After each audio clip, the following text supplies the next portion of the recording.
Well, so then let me turn to the main event. I've got a snoot full of tequila and a messianic mission, pawing the ground to talk to you as usual.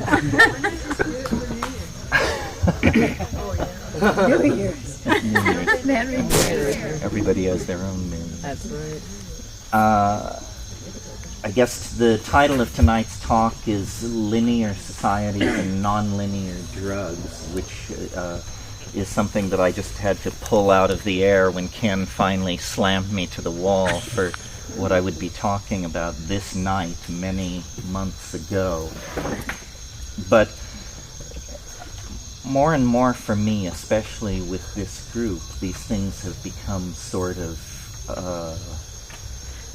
summations and, I guess I hope, convivial examinations of just where we are, we, each and every one of us, and then this enterprise, whatever we mean by that, in the context of everything else that's happening in the world. In other words, the psychedelic experience, the entheogenic experience, contextualized.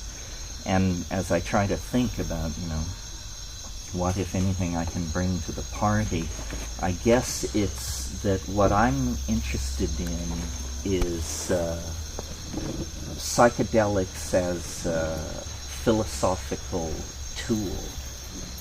And when I concretized that for myself, I realized there's no claims on that part of discourse. No one wants to do this. Academic philosophy is done in a very formal manner, and the most exciting is incredibly stuffy. And yet, I, like most of you, I assume, have taken on board in my life this thing called the psychedelic experience, which is then as large a portion of my being as my sexuality, my politics, my education. It shapes everything. And yet nowhere in the world of philosophical discourse is there any genuflection, at least overtly, made to this. I mean, maybe not since Plato. We talked about shadows on the wall of a cave and so forth and so on. Well, so what can psychedelics and the psychedelic experience bring to philosophy? And what do I mean by philosophy? By philosophy, I mean the enterprise of discursive thinking, trying to understand what the world is and who's asking the question. Where did the world come from? Where is it bound? And who's along for the ride?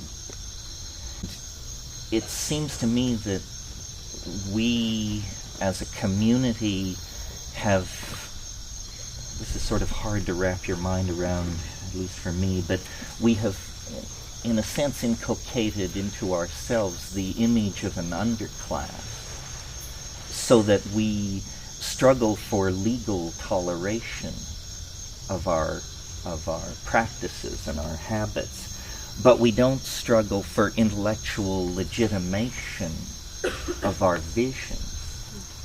We accept that they are somehow contextually marginal. And as I thought about that, I realized that is a limitation on the community. That the information which is coming from the psychedelic experience as interpreted by Western people is primary evidence for the need for a major paradigm shift in the whole way the Western mentality does business. Well, what kind of evidence and what kind of shift? Well, there's a lot of talk in our community, and there has been for many, many years, about shamanism. And when we seek to legitimize ourselves through a historical argument, we reach back to shamanism and we say we're part of something which is 100,000 years old and worldwide and touched the spirit long before the shadow of the cross fell over Jerusalem, and so forth and so on. All true.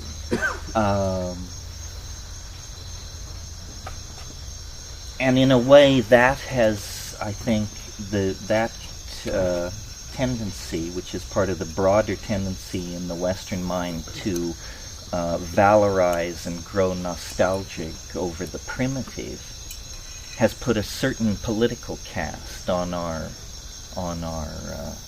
stance and our position. But what we are is, again contextually, is a culture of science. And I'm speaking now of our community. It's the Albert Hoffmans and the Dave Nichols and the Sasha Shulgins who have kept our canoe afloat. These are men of science. It's methods, it's vocabulary, it's culture. We have not, though we certainly honor those people and love them, as their rhetoric is not the primary rhetoric of the larger community of psychedelic users, which tends toward this, as I refer to it, this shamanistic aboriginal nostalgia.